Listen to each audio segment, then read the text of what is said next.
বিগত 4 মাহ ধৰি এখন জল জীৱন আঁচনি বন্ধ হৈ আছে, যাৰ ফলত ইয়াৰে স্থানীয় ৰাইজে এটুপি বিশুদ্ধ খোৱাৰ পানীৰ বাবে আজি হাহাকাৰ কৰিবলগীয়া হৈছে। এই পানী যোগানখন আছে শোণিতপুৰ জিলাৰ ৰঙাপাৰাৰ টেঙাবিল গাঁৱত। এই টেঙাবিল গাঁৱত যিখন জল জীৱন মিছন আছে, আজি এই আঁচনিখন ধোঁৱা-চঙাত পৰিণত হোৱাৰ অভিযোগ উঠিছে। মই প্ৰথমে সেই পানী যোগান আঁচনিখন মই দেখুৱাই লৈছোঁ। এইখন পানী যোগান আঁচনি জনস্বাস্থ্য কাৰিকৰী বিভাগৰ তেজপুৰ সংমণ্ডলে এইখন নিৰ্মাণ কৰিছিল। এইখন পানী যোগান আঁচনি যেতিয়া নিৰ্মাণ হৈছিল, সেই সময়ত ইয়াৰে স্থানীয় ৰাইজে ইয়াত পানীৰ সুবিধা লাভ কৰিছিল বা বিশুদ্ধ খোৱা পানী লাভ কৰিছিল। কিন্তু এই পানী যোগান আঁচনিখন 4 মাহ ধৰি বন্ধ হৈ আছে। এই বন্ধ হৈ থকাৰ মূল কাৰণটো হৈছে যে এই আঁচনিখনক বিষয়া আছে, এই বিষয়াসকলে আজি তেওঁলোকে যি বিভাগীয় কৰ্তৃপক্ষ বিদ্যুৎ বিভাগক তেওঁলোকৰ যি বিল পৰিশোধ কৰিব আছিল, সেই বিল পৰিশোধ নকৰাৰ বাবে আজি এই পানী যোগান আঁচনিখন 4 মাহ ধৰি বন্ধ হৈ আছে, যাৰ ফলত ইয়াৰে স্থানীয় ৰাইজে আজি বিশুদ্ধ খোৱাৰ পানীৰ বাবে বঞ্চিত হ'বলৈ গৈছে। মোৰ সৈতে এই পানী যোগান আঁচনিখনৰ যি জলমিত্ৰ বুধুৰাম টুডু আছে মোৰ সৈতে। মই তেখেতৰ পৰা জানিবলৈ বিচাৰিম যে আঁচনিখন কিমান দিনৰ পৰা এই আঁচনিখন বন্ধ হৈ আছে বা কিয় বন্ধ হৈ আছে আৰু কি কাৰণত তেওঁলোকে পানী দিব পৰা নাই, কি ক'ব দাদা? কাৰেণ্ট লাইন বিল দিয়া নাই বুলি লাইনটো কাটি দিছে।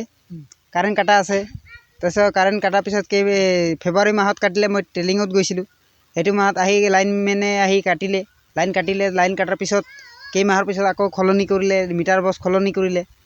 এইটো এতিয়ালৈকে লাইন দিয়া নাই। আজিলৈকে মানে কাৰেণ্ট নাই ইয়াত। কোনো মানে পানী পোৱা নাই। মানুহে সদায় কমপ্লেইন কৰি আছে, কিন্তু মই ওপৰৰ পৰা তাৰ পৰা আহি বনাই নিদিলে আৰু মইনো কেনেকুৱা পানী দিব পাৰিম।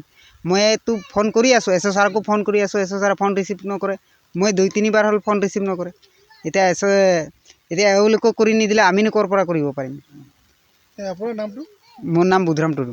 কিমান দিনৰ পৰা বন্ধ হৈ আছে এইটো হয় ফেব্ৰুৱাৰী মাহৰ পৰা বন্ধ হৈ আছে। তাৰ আগত চলি আছিলে আৰু বহুত জেগাত লিক হৈ আছে। কিবাকিনি বহুত কমপ্লেইন আছে, ক'ত ৰাস্তাত পানী ওলায়, ক'ত কি ওলায়, বহুত কমপ্লেইন, ৰাইজে কমপ্লেইন দি থাকে। তাৰপিছত ইফালে লাইনো কটা গ'ল। এতিয়াও কৈ থাকে পানী নাই, পানী কিয় দিয়া নাই। এতিয়া লাইনে কাটিছে। এতিয়া জল জীৱন মিত্ৰটো মই হয়, কিন্তু মই এতিয়া তাৰ পৰা যদি কৰি নিদিয়ে মই কেনেকৈ কৰি দিম। এতিয়া ঠিকাদাৰৰ হাতত থাকে 1 বছৰলৈকে, ঠিকাদাৰৰ হাতত থাকে 1 বছৰলৈকে গেৰেণ্টি। মানে যিকোনো য'ত বা ক'ৰবাত বেয়া হ'লে এওঁলোকে আহি পেলাই বনাই দিব বুলি। কিন্তু এওঁলোকেও চেষ্টা দিয়া নাই। এওঁলোককো ফোন কৰি আছোঁ, আজিলৈকে এওঁলোকেও নাহে। 1 বছৰ হোৱা নাই। ইহঁতৰ হেণ্ড অভাৰ দিছে আমাৰ এই ছেপ্টেম্বৰ মাহলৈকে ইহঁতৰ হেণ্ড অভাৰ আদায় শেষ হ'ব আৰু মানে তাৰিখ ইহঁতে দিয়ে। এতিয়া কোনো পানী পোৱা নাই। এতিয়া কোনো এজনো পানী পোৱা নাই। লাইন কাটি দিছে, লাইন বিল দিয়া নাই।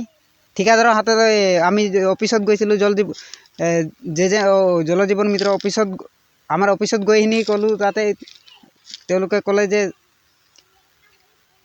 বিল নিদিয়ালৈকে কাৰেণ্ট নিদিয়ে। এতিয়া গাঁৱৰ মানুহ হুলস্থুল কৰি আছে। বিলটো ঠিকাদাৰে দিব, ইহঁতৰ ঠিকাদাৰৰ হাতত বোলে 1 বছৰ থাকে, এনেকুৱা বুলি কৈছে। হয়, এইদৰে জলমিত্ৰ যি বুধুৰাম টুডুৱে গোটেই কথাখিনি কৈছে যে কিহৰ কাৰণে তেওঁলোকে পানী দিব পৰা নাই। আৰু এই পানী যোগান আঁচনিখন বন্ধ হৈ থকাত তেওঁলোকে বিভাগীয় কৰ্তৃপক্ষক তেওঁলোকে জনাইছিল যদিও তেওঁলোকে কাণ সাৰ নিদিয়াৰ অভিযোগ তুলিছে। সেয়া যি কি নহওক, এই পানী যোগান আঁচনিখনে বিদ্যুৎ বিভাগক প্ৰায় 40,000 টকা বিল পৰিশোধ কৰিবলৈ বাকী আছে। এই পানী যোগান আঁচনিখন কাৰ্যক্ৰম কৰি ইয়াৰে স্থানীয় ৰাইজক এটুপি বিশুদ্ধ খোৱাৰ পানী যোগান ধৰিবলৈ ইয়াৰে স্থানীয় ৰাইজে বিভাগীয় কৰ্তৃপক্ষক দাবী জনাইছে।